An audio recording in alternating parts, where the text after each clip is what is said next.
اعوذ باللہ من الشیطان الرجیم بسم اللہ الرحمن الرحیم۔ ناظرین محترم السلام علیکم ورحمۃ اللہ وبرکاتہ۔ میں ہوں آپ کا میزبان محمد رئیس احمد اور پیش کیا جا رہا ہے تلاوت قرآن کریم، ترجمہ اور تفسیر پر مشتمل پروگرام پیغام قرآن۔ الحمدللہ 17واں پارہ جاری و ساری ہے۔ سورہ انبیاء کا کل اختتام ہوا، آج الحمدللہ سورہ حج کا آغاز ہوگا اور اس کی آیات تلاوت کی جائیں گی، ترجمہ پیش کیا جائے گا اور تفسیر پیش کی جائے گی۔ تلاوت قرآن کریم کے لیے تشریف فرما ہے ممتاز و معروف قاری جناب قاری نعمان نعیمی۔ السلام علیکم ورحمۃ اللہ وبرکاتہ۔ وعلیکم السلام ورحمۃ اللہ وبرکاتہ۔ اور ناظرین محترم، ان آیات بینات کی تفسیر کے لیے، ان کی تفہیم کے لیے ہمارے درمیان موجود ہیں ممتاز و معروف عالم دین حضرت علامہ مفتی محمد اسماعیل نورانی صاحب۔ السلام علیکم ورحمۃ اللہ وبرکاتہ۔ وعلیکم السلام ورحمۃ اللہ وبرکاتہ۔ آئیے ناظرین، سعادتوں کے سفر پر گامزن ہوتے ہیں، تلاوت قرآن کریم فرما رہے ہیں قاری نعمان نعیمی۔ اعوذ باللہ من الشیطان الرجیم، بسم اللہ الرحمن الرحیم۔ یا ایہا الناس اتقوا ربکم ان زلزلة الساعة شیء عظیم۔ میں اللہ کی پناہ میں آتا ہوں شیطان مردود سے۔ اللہ ہی کے نام سے شروع کرتا ہوں جو نہایت رحم فرمانے والا بہت مہربان ہے۔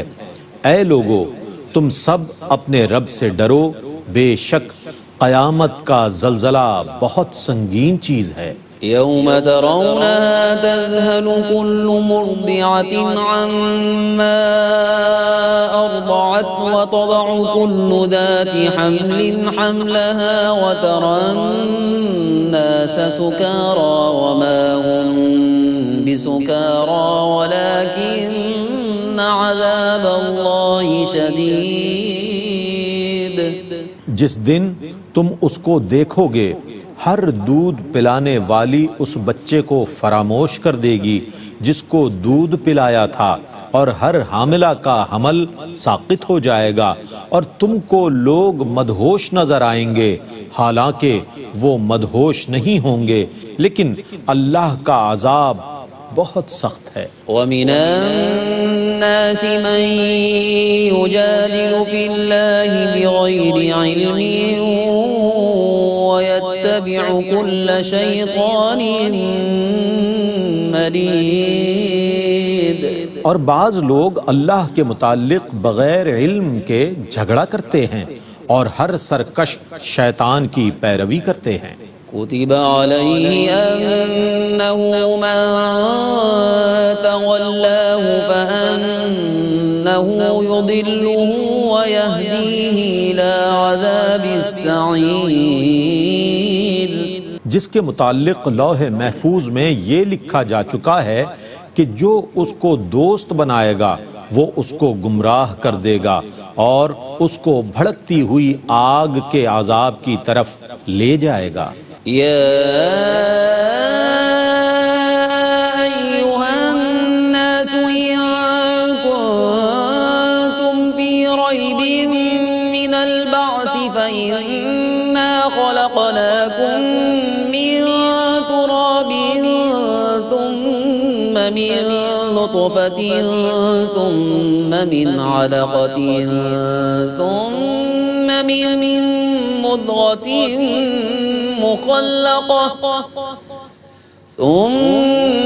من مضغة مخلقة وغير مخلقة لنبين لكم ونقر في الأرحام ما نشاء إلى أجل مسمى نخرجكم طفلا ثم لتبلغوا أشدكم ومنكم من يتوفى ومنكم من يرد إلى أرذل العمر لكي لا يعلم تعلم من بعد علم شيئا وترى الأرض هامدة فإذا أنزلنا عليها الماء اهتزت وربت وأنبتت من كل زوج بهيج. اے لوگو، اگر تمہیں موت کے بعد زندگی میں شک ہے تو غور کرو کہ ہم نے تم کو مٹی سے پیدا کیا، پھر نطفے سے، پھر جمے ہوئے خون سے، پھر گوشت کے لوتھڑے سے جو مکمل شکل کا ہوتا ہے اور ادھوری شکل کا بھی، تاکہ ہم تمہارے لیے اپنی قدرت کو ظاہر کر دیں، اور ہم جسے چاہتے ہیں ایک مقرر مدت تک رحم مادر میں رکھتے ہیں، پھر ہم بچے کی صورت میں تمہیں نکالتے ہیں تاکہ تم اپنی پوری جوانی کو پہنچ جاؤ، اور تم میں سے بعض لوگ اس سے پہلے وفات پا جاتے ہیں اور تم میں سے بعض ناکارہ عمر کی طرف لوٹا دیے جاتے ہیں تاکہ وہ علم کے بعد کسی چیز کو نہ جان سکیں، اور تم زمین کو خشک حالت میں دیکھتے ہو، پس جب ہم اس پر پانی برساتے ہیں تو وہ تر و تازہ اور ہری بھری ہو جاتی ہے، اور وہ ہر قسم کا خوشنما سبزہ اگاتی ہے. ذلك بأن الله هو الحق وأنه يحيي الموتى وأنه على كل شيء قدير وأن الساعة آتية لا ريب فيها وأن الله يبعث من في القبور. یہ اس لیے ہے کہ اللہ ہی حق ہے، اور بے شک وہ مردوں کو زندہ کرتا ہے، اور بلا شبہ وہ ہر چیز پر قادر ہے، اور بے شک قیامت آنے والی ہے، اس میں کوئی شک نہیں ہے، اور اللہ ان سب کو اٹھائے گا جو قبروں میں ہیں. ومن الناس من يجادل في الله بغير علم ولا هدى ولا كتاب منير ثاني عطفه ليضل عن سبيل الله له في الدنيا خزي ونذيقه يوم القيامة عذاب الحريق. اور بعض لوگ بغیر علم کے اور بغیر ہدایت کے اور بغیر روشن کتاب کے اللہ کے متعلق جھگڑا کرتے ہیں. وہ ازراہ تکبر اپنی گردن موڑے ہوئے ہے تاکہ لوگوں کو اللہ کے راستے سے گمراہ کرے. اسی کے لیے دنیا میں ذلت ہے، اور ہم قیامت کے دن اس کو جلانے والے عذاب کا مزہ چکھائیں گے. ذلك بما قدمت يداك وأن الله ليس بظلام للعبيد. اس سے کہا جائے گا یہ تیرے ان کاموں کی سزا ہے جن کو تیرے ہاتھ پہلے بھیج چکے ہیں، اور بے شک اللہ بندوں پر ظلم کرنے والا نہیں ہے.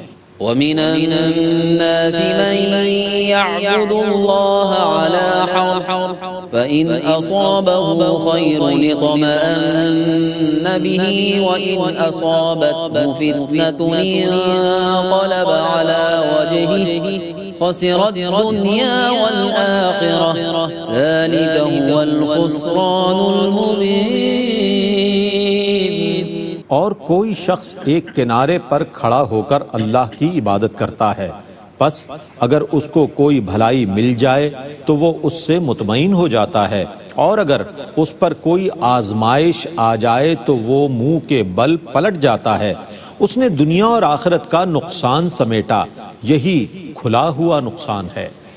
يدعو من دون الله ما لا يضره وما لا ينفعه ذلك هو الضلال البعيد.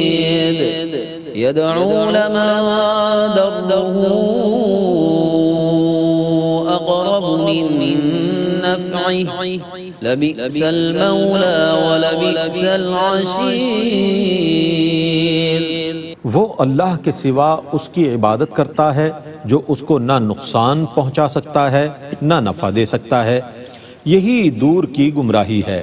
وہ اس کو پکارتا ہے جس کا ضرر اس کے نفع سے زیادہ قریب ہے، وہ کیسا برا مددگار ہے اور کیسا برا ساتھی ہے۔ ان اللہ يدخل الذین آمنوا وعملوا الصالحات جنات تجری من تحتها الانہار ان اللہ یفعل ما یرید۔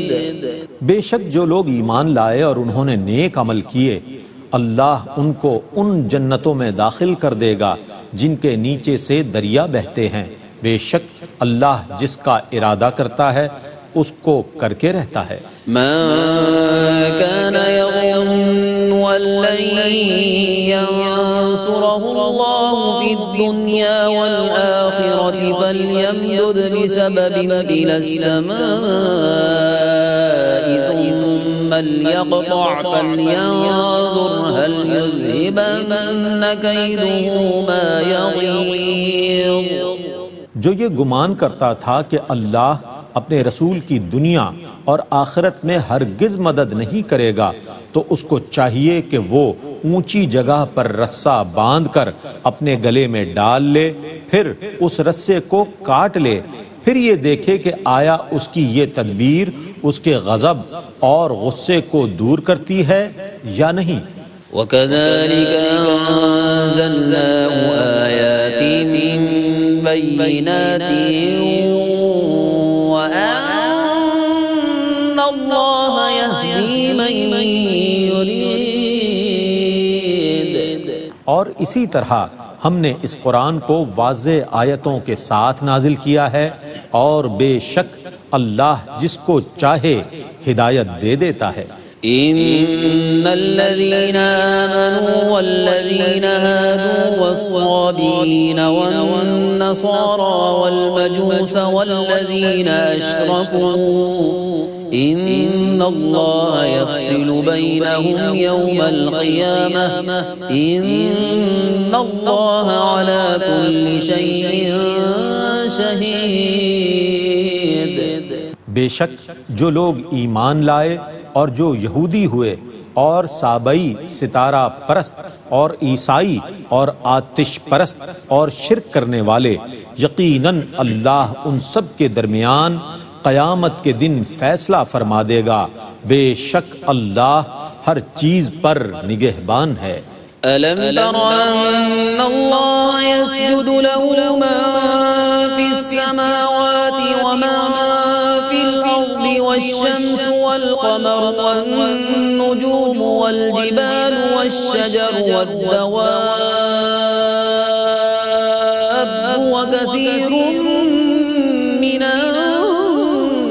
الناس وكثير حق عليه العذاب ومن يهن الله فما له من مكرم إن الله يفعل ما يشاء۔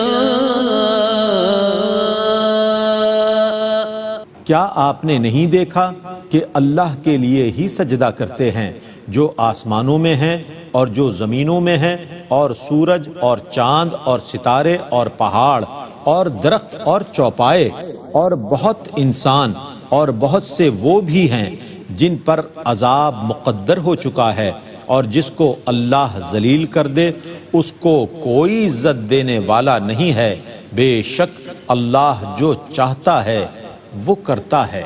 هذان خصمان اختصموا في ربهم فالذين كفروا قطعت لهم ثياب من نار يصب من فوق رؤوسهم الحميم۔ یہ دو فریق ہیں جنہوں نے اپنے رب کے متعلق جھگڑا کیا، سو جنہوں نے کفر کیا ان کے لیے آگ کے کپڑے بیونت کاٹ کر کے بنائے جائیں گے، اور ان کے سروں کے اوپر کھولتا ہوا پانی اڈیلا جائے گا۔ يصهر به ما في بطونهم والجلود ولهم مقامع من حديد جس سے وہ سب گل جائے گا جو ان کے پیٹوں میں ہے، اور ان کی کھالیں بھی گل جائیں گی، اور ان کو مارنے کے لیے لوہے کے گرز ہیں۔ كلما أرادوا أن يخرجوا منها من غم أعيدوا فيها وذوقوا عذاب الحريق۔ جب بھی وہ شدت تکلیف سے اس آگ سے نکلنے کا ارادہ کریں گے، ان کو پھر اسی آگ میں جھونک دیا جائے گا، اور ان سے کہا جائے گا اور جلانے والے عذاب کو چکھو۔ ان اللہ يدخل الذین آمنوا وعملوا الصالحات جنات تجری من تحتها الانہار يحلون فيها من اساور من ذهب ولؤلؤا وَلِبَاسُهُمْ فِيهَا حَرِيرٌ۔ بے شک جو لوگ ایمان لائے اور انہوں نے نیک اعمال کیے، ان کو اللہ ان جنتوں میں داخل کر دے گا جن کے نیچے سے دریا بہتے ہیں۔ ان جنتوں میں ان کو سونے کے کنگن اور موتی پہنائے جائیں گے، اور وہاں ان کا لباس ریشم ہوگا۔ وَهُدُوا إِلَى الطَّيِّبِ مِنَ الْقَوْلِ وَهُدُوا إِلَى صِرَاطِ الْحَمِيدِ۔ اور ان کو پاکیزہ باتوں کی طرف ہدایت کی جائے گی، اور حمد کرنے والوں کے راستے کی طرف ان کو ہدایت کی جائے گی۔ ان الذين كفروا ويصدون عن سبيل الله والمسجد الحرام الذي جعلناه للناس سواء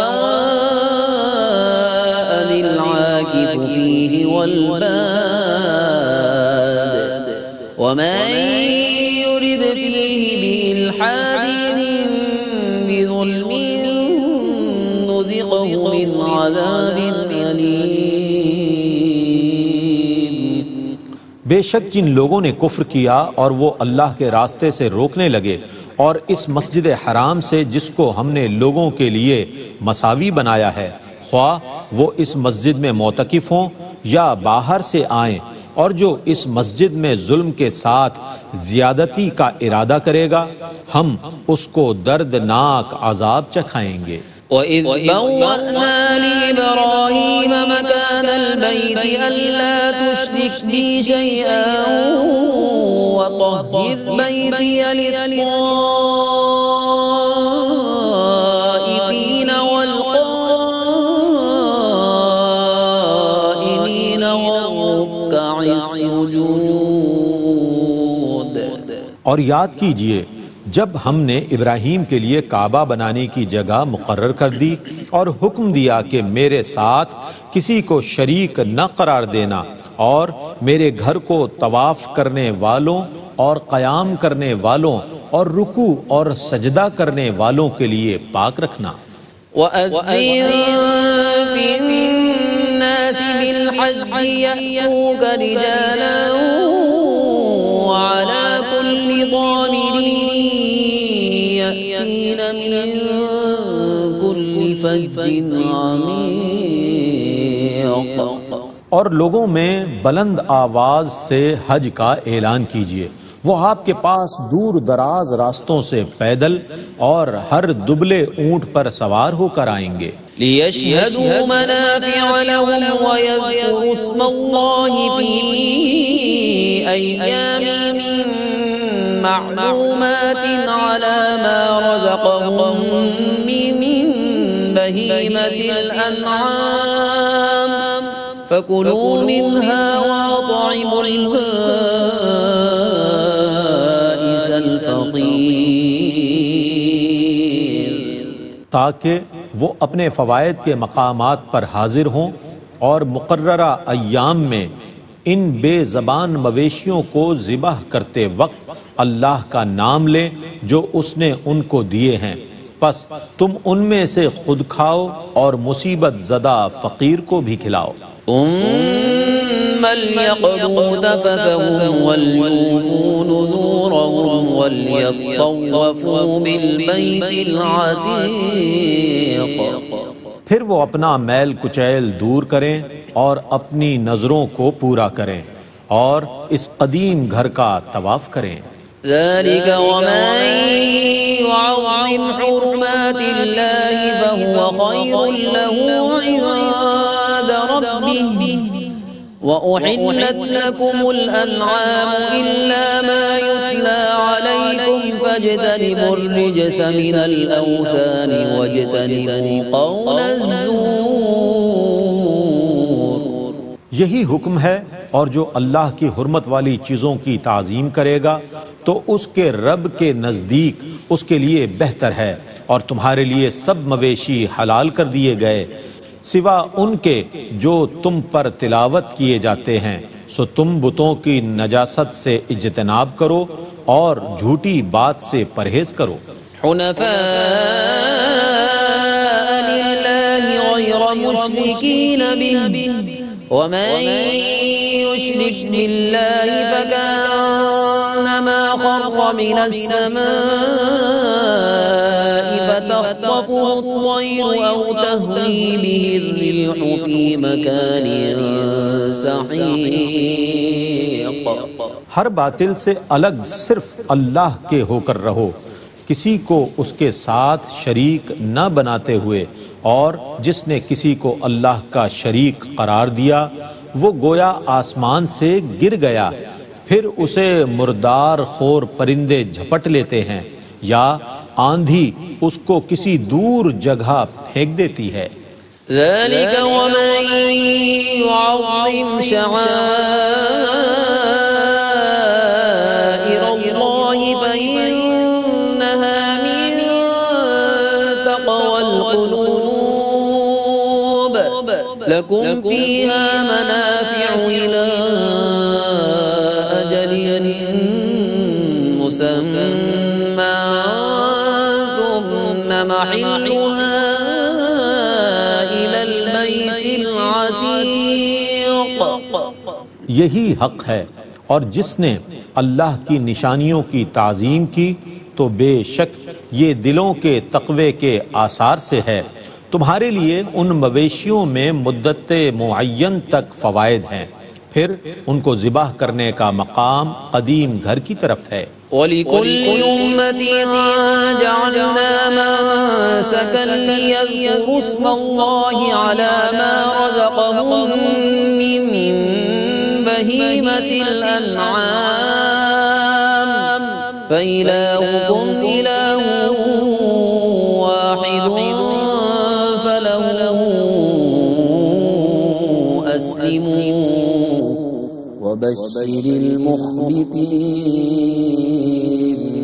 اور ہر امت کے لیے ہم نے قربانی کا طریقہ مقرر کیا ہے تاکہ وہ اللہ کے دیے ہوئے بے زبان چوپایوں پر ذبح کے وقت اللہ کا نام لیں، پس تمہاری عبادت کا مستحق واحد مستحق عبادت ہے، اسی کی اطاعت کرو اور عاجزی کرنے والوں کو بشارت دیجیے۔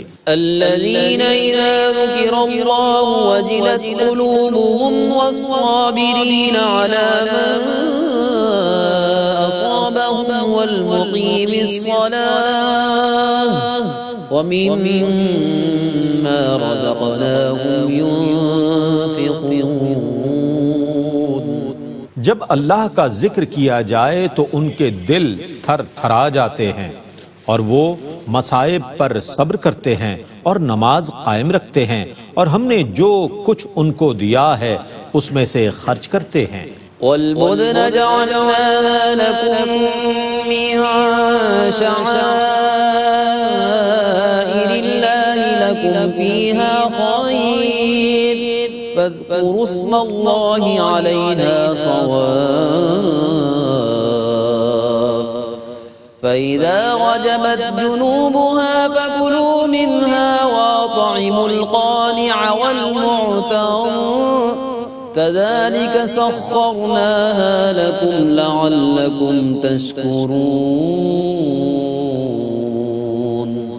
اور قربانی کے اونٹوں کو ہم نے تمہارے لیے اللہ کی نشانیوں میں سے بنا دیا ہے، ان میں تمہارے لیے بھلائی ہے، پس تم ان کو قطار میں کھڑا کر کے ان کو نہر کرنے کے وقت اللہ کا نام لو، پس جب ان کے پہلو زمین پر گر جائیں تو تم خود بھی ان سے کھاؤ اور محتاج اور مانگنے والے کو بھی کھلاؤ۔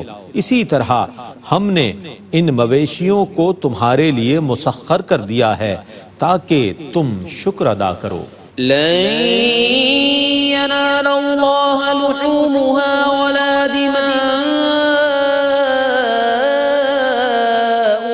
ولكن يناله التقوى منكم كذلك سخرها لكم لتكبروا الله على ما هداكم وبشر المحسنين۔ ان کے خون اور ان کے گوشت اللہ کے پاس ہرگز نہیں پہنچتے، لیکن تمہارا تقوی اس کے پاس پہنچتا ہے۔ اسی طرح اس نے ان مویشیوں کو تمہارے لیے مسخر کر دیا ہے تاکہ تم اللہ کی ہدایت کے مطابق اس کی بڑائی بیان کرو اور نیکی کرنے والوں کو بشارت دیجیے۔ ان اللہ يدافع عن الذین آمنوا ان اللہ لا يحب كل خوان کفور۔ بے شک اللہ ایمان والوں کی مدافعت کرتا ہے، بے شک اللہ کسی خیانت کرنے والے ناشکرے کو پسند نہیں کرتا۔ تلاوت قرآن کریم اور ترجمہ پیش کیا گیا۔ آئیے ان آیات بینات کی تفہیم کے لیے، انہیں سمجھنے کے لیے چلتے ہیں ممتاز و معروف عالم دین حضرت علامہ مفتی محمد اسماعیل نورانی صاحب کی خدمت میں کہ اس کی تفہیم کے لیے تفسیر فرمائیں۔ بہت شکریہ۔ بسم اللہ الرحمن الرحیم۔ الحمدللہ رب العالمین والصلاة والسلام علی سید الانبیاء والمرسلین۔ معزز ناظرین، الحمدللہ آج کی اس نشست میں 17ویں پارے کی جو دوسری صورت ہے اور نصف ثانی ہے اس کا آغاز کیا گیا ہے۔ شروع میں ہم نے بتایا تھا کہ 17واں پارہ 2 صورتوں پر مشتمل ہے۔ پہلی صورت سورۃ الانبیاء ہے اور وہ نصف پارے پر مشتمل ہے، اور دوسرا نصف جو پارہ ہے وہ سورۃ الحج پر مشتمل ہے۔ اور اس کو سورۃ الحج اس لیے کہتے ہیں کہ اس میں اللہ رب العالمین نے حج کا خاص طور پر ذکر فرمایا ہے، اعلان حج کا ذکر فرمایا۔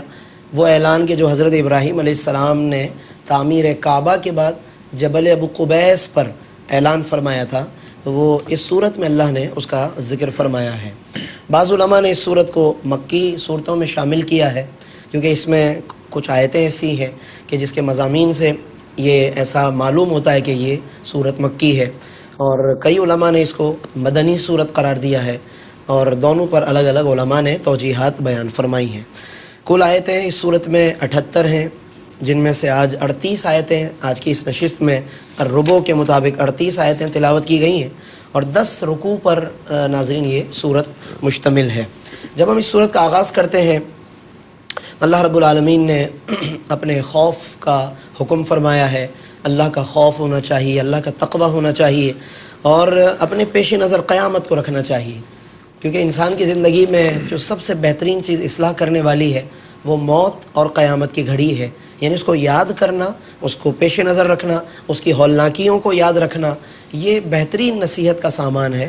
آغاز صورت ہی میں اللہ نے فرما دیا کہ یا ایھا الناس اتقوا ربکم، اے لوگو اپنے رب سے ڈرو، ان زلزلۃ الساعۃ شیء عظیم، بے شک جو قیامت کا زلزلہ ہے وہ بہت ہی سنگین معاملہ ہے، بہت ہی ہیبت ناک معاملہ ہے، تو اس سے ڈرو اور اس کا خوف رکھو اپنے اندر۔ تو یہ جو زلزلۃ الساعہ ہے ناظرین، یہ جب حضرت اسرافیل علیہ السلام سور پھونکیں گے اور جس سے لرزہ ایک طاری ہوگا، پورے کائنات کے اندر ایک خاص قسم کا لرزہ طاری ہوگا، اللہ نے اس کی طرف اشارہ فرمایا۔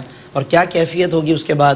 فرمایا کہ یوم ترونہا تذہل کل مرضعۃ عما ارضعت، فرمایا کہ تم دیکھو گے کہ دودھ پلانے والی بھی غافل ہو جائے گی اس وقت اپنے اس بچے سے کہ جس کی طرف وہ پوری توجہ کے ساتھ متوجہ ہوتی تھی اور اس کو اپنے سینے سے لگا لیتی تھی اور اس کی بے قراری کو دیکھ نہیں پاتی تھی۔ اس وقت زلزلہ قیامت کا عالم یہ ہوگا کہ وہ عورت تک غافل ہو جائے گی اپنے بچے سے اور اسے ہوش نہیں رہے گا کہ میں کہاں ہوں اور بچہ کہاں ہے۔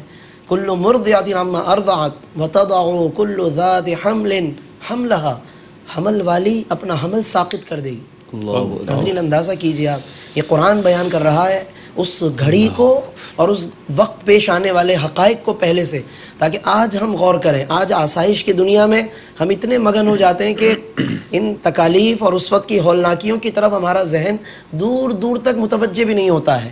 ایسے میں اگر قرآن کی آیتیں ہمارے سماعتوں سے گزر کر دل میں اتر جائیں اور کاش کہ زندگی کے مصروف ترین لمحات میں سے کچھ لمحات کو ہم الگ کر کے ان باتوں میں غور کریں تو شاید کہ ہمارے اندر کچھ عبرت پیدا ہو اور ہمارے اندر کچھ اللہ کی طرف متوجہ ہونے کی ایک کیفیت پیدا ہو۔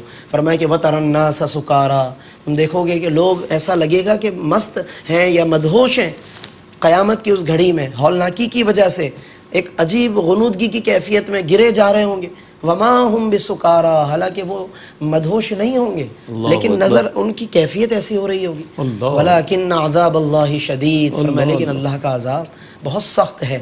تو یہ ناظرین ان آیات کو ہمیں وقتاً فوقتاً پڑھنا چاہیے۔ جب کبھی غفلت کا پردہ ہم پر چھانے لگے، غفلتیں طاری ہونے لگے، نمازوں میں دل نہ لگے، کسی کی باتیں ہمیں کڑوی لگنے لگیں، ان آیتوں کو پڑھا کریں۔ یہ آیتیں آج بھی مؤثر ہیں بشرطے کہ ہم ان آیتوں کی طرف متوجہ ہو جائیں۔ پھر اللہ نے مراحل تخلیق بیان فرمائے انسان کے کہ اگر تمہیں باس بعد الموت میں کوئی شک ہے، مرنے کے بعد دوبارہ اٹھائے جانے پر، تو ذرا اپنی تخلیق پر غور کر لو کہ پہلے تم بھی تو نہیں تھے نا دنیا میں، پہلے تمہارا کوئی وجود نہیں تھا، یہ پیکر انسانی اس کا سرے سے کوئی وجود نہ تھا، آج تم موجود ہو گئے۔ تو جو رب اس چیز کو کہ جس کا کوئی وجود نہ ہو آج اسے موجود کرنے پر قادر ہے، تو کل قیامت کو انہی بوسیدہ اجسام کو اٹھانا، زندہ کرنا کیا مشکل ہے اس میں۔ یہ اللہ نے مراحل تخلیق پھر تفصیل سے بیان فرمائے ہیں کہ ہم ان مراحل کے بعد فرمایا کہ ثم نخرجکم طفلا، پھر ہم تمہیں باہر لاتے ہیں ایک بچے کی صورت میں، ثم لتبلغوا اشدکم، اور پھر پرورش کرتے ہیں تاکہ تم پہنچ جاؤ اپنے شباب کو۔ ومنکم من یتوفی، پھر کچھ کو تو پہلے موت آ جاتی ہے، کچھ ہی عرصے میں انتقال کر جاتے ہیں۔ ومنکم من یرد الی ارذل العمر، اور کچھ کو بہت دور کی عمر تک پہنچایا جاتا ہے کہ جس میں وہ ڈھل جاتے ہیں اور ڈھل کر پھر دوبارہ بچپن جیسے ہو جاتے ہیں۔ قرآن نے بتایا لِكَيْ لَا يَعْلَمَ مِن بَعْدِ عِلْمٍ شَيْئًا، سب کچھ جان کر بھی انجانے ہو جاتے ہیں، پھر وہ یعنی بھولنے کی بیماری ہو جاتی۔ ایک عمر کا اسٹیج آتا ہے کہ جب وہ دوبارہ سے یاداشت کام چھوڑ جاتی ہے۔ اللہ نے سارے مراحل قرآن میں بیان فرمائے۔ یہ اشارہ ہے کہ انسان پر ہم اس طرح سے مراحل سے گزار کر پھر اسے دوبارہ سے ہم اسے موت کی طرف لے جاتے ہیں، تو کل قیامت کو دوبارہ پھر اسی طرح اٹھا دینا ہمارے لیے کیا مشکل ہے۔ تو یہ عقلی دلائل ہیں جو قرآن نے بیان فرمائے ہیں۔ پھر اسی طرح زمین کے احوال بیان کیے، زمین بنجر ہوتی ہے ہم آباد کر دیتے ہیں، آباد زمینیں ہوتی ہیں سوکھ جاتی ہیں۔ یہ حالات کا تغیر ہمارے دست قدرت میں ہے۔ تو اسی طرح سے تمام اجسام کو اٹھانا، زندہ کرنا، اس میں بھی کوئی استحالہ نہیں ہے، کوئی بعید بات نہیں ہے ہمارے لیے، یہ سب ہماری قدرت میں ہے۔ پھر آیت 11 کا جب ہم ناظرین مطالعہ کرتے ہیں سورۃ الحج کا، تو اس کے اندر ایک بہت اہم اصول بتایا گیا کہ ہم جو ایمان لائے ہیں یا کوئی بھی ایمان لاتا ہے تو کیا اس کا ایمان لانا مشروط ہو سکتا ہے کہ وہ کچھ شرائط کے ساتھ ایمان لائے، یعنی کہ آخر تک پھر وہ ان شرائط پر قائم رہے کہ اگر میرے فلاں فلاں مطالبے پورے ہوں گے تو میں ایمان پر قائم رہوں گا آخر تک۔ ایسا نہیں ہے۔ اللہ کو جو ایمان ناظرین مطلوب ہے نا، وہ غیر مشروط ایمان ہے، انکنڈیشنل جس کو کہتے ہیں۔ آپ کوئی کنڈیشن نہ لگائیں اللہ کو، اس لیے نہیں کہ وہ ہماری دعائیں جب تک قبول کرے تو ہم اللہ سے دعائیں کریں، جب تک وہ ہمیں نعمتیں عطا کرے تب تک ہم نماز ادا کریں، نہیں۔ فرمایا وَمِنَ النَّاسِ مَن يَعْبُدُ اللَّهَ عَلَى حَرْفٍ، لوگوں میں کچھ وہ ہیں کہ جو بڑے کنارے پہ رہ کے عبادت کرتے ہیں۔ کنارے کا مطلب ہے کہ دیکھتے ہیں کہ ہمارے مطلب کی کوئی بات ہے تو ہم ذرا اندر چلے جائیں، مطلب کی نہ ہو تو وہیں سے نکل جائیں۔ یہ اللہ نے کیفیت بتائی ان بعض یہود و نصارہ کی کہ ایمان لائے، پھر ان کے کچھ نقصانات ہوئے تو کہنے لگے یہ ایمان کی وجہ سے ہوا، معاذ اللہ۔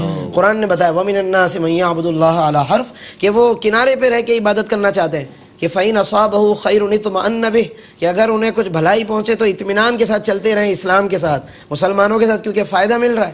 وَإِنْ أَصَابَتْهُ فِتْنَةٌ انقلب عَلَى وَجْهِهِ، اور فرمایا کہ جہاں آزمائش آئی تو پھر پیچھے پلٹ جائے۔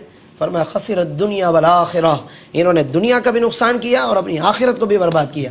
ایسا ایمان اللہ کو نہیں چاہیے کہ جو کنڈیشنل ہو، مشروط ہو، اللہ کی عبادت ہو، اطاعت ہو، بغیر کسی شرط کے ہو، وہ دعائیں قبول فرمائے تو اس کی کرم نوازی، وہ نہ فرمائے تو بھی اس کی حکمتیں ہیں۔ یہ ایمان کا تقاضا ہے۔ اللہ کے معاملے میں، اس کی اطاعت و عبادت کے معاملے میں کوئی وسوسہ اندازی نہیں ہونی چاہیے۔ پھر انہی آیات میں ناظرین آگے چل کر اہل کفر کا انجام بیان کیا، اہل ایمان کا مقام بیان فرمایا، اور آیت نمبر 25 خاص طور پر کیونکہ وہاں پر مسجد الحرام کا ایک ذکر چل رہا ہے، آیت 25 میں تو فرمایا کہ وَمَن يُرِدْ فِيهِ بِإِلْحَادٍ بِظُلْمٍ نُذِقْهُ مِنْ عَذَابٍ عَلِيمٍ، جو بھی اس مسجد الحرام میں، یا بعض علماء نے حدود حرم بھی اس سے مراد لی ہیں، اس میں کوئی بھی الحاد اور ظلم کرے گا، یعنی گناہ کرے گا، اور خصوصاً وہ گناہ جو قصدن ہو، فرمایا نذقہ من عذاب علیم، تو ہم اسے دردناک عذاب چکھائیں گے۔ اس سے بعض علماء نے یہ استدلال کیا ہے، جو ایک مشہور روایت کے طور پہ بعض صحابہ کے قول کے طور پر ایک بات بیان کی جاتی ہے، علماء بیان فرماتے ہیں کہ حرم مکہ میں اگر ایک نیکی 1,00,000 کے برابر ہے تو ایک گناہ بھی 1,00,000 کے برابر ہو جاتا ہے۔ علماء نے اس بات پر اس آیت سے استدلال کیا ہے کہ اللہ نے اس میں بہت سخت تنبیہ فرمائی ہے۔ تو حرم مکہ میں جب کبھی حاضری نصیب و ناظرین تو بہت کوشش کرنی چاہیے کہ ہم گناہوں سے اجتناب کریں۔ ویسے تو ظاہر ہے کہ ہر جگہ اجتناب کرنا چاہیے، حرم مدینہ میں تو کرم ہی کرم ہے کہ وہاں ایک نیکی 50,000 کے برابر ہے، مگر ایک گناہ پر ایک ہی گناہ ملتا ہے۔ یہ ایک کرم نوازی ہے کہ وہاں گناہ کا ریشو بڑھتا نہیں ہے، مگر حرم مکہ میں ایک جلال کا اظہار ہے، تو اس کا ایک انداز یہ بھی ہے۔ بہت زیادہ احتیاط کرنی چاہیے، اور ان روایتوں کو، صحابہ کے ان بعض اقوال کو ہمیں پیش نظر رکھنا چاہیے جو انہوں نے حرم مکہ کے حرمت و عظمت کے حوالے سے بیان فرمایا۔ جزاک اللہ مفتی صاحب، بہت ہی خوبصورت انداز میں مفتی صاحب نے تفسیر فرمائی، مختصر وقت میں جامع انداز میں۔ سورۃ الحج میں جو حج کے احکامات ہیں اور آخر میں قربانی کا بھی ذکر ہے، اس کو بہت ہی جامع اور معنی انداز میں ماشاءاللہ مفتی صاحب نے آپ تک پہنچایا۔ ناظرین محترم، اللہ تعالیٰ سے دعا ہے کہ اللہ تعالیٰ قرآن کریم کا پڑھنا، سننا اور سمجھنے کی کوشش کرنا، یہ جو ہمارے اعمال ہیں، اسے اپنی بارگاہ میں قبول فرمائے۔ قرآن کریم کا فیضان ہمیں عطا فرمائے، قرآن کریم کا عرفان ہمیں عطا فرمائے، اسلام پر زندگی عطا فرمائے، ایمان پر موت عطا فرمائے، اور نبی مکرم صلی اللہ علیہ وآلہ وسلم کی شفاعت عظمیٰ ہمیں نصیب فرمائے۔ اس کے ساتھ ہی اپنے میزبان محمد رئیس احمد کو اجازت دیجیے۔ اللہ حافظ۔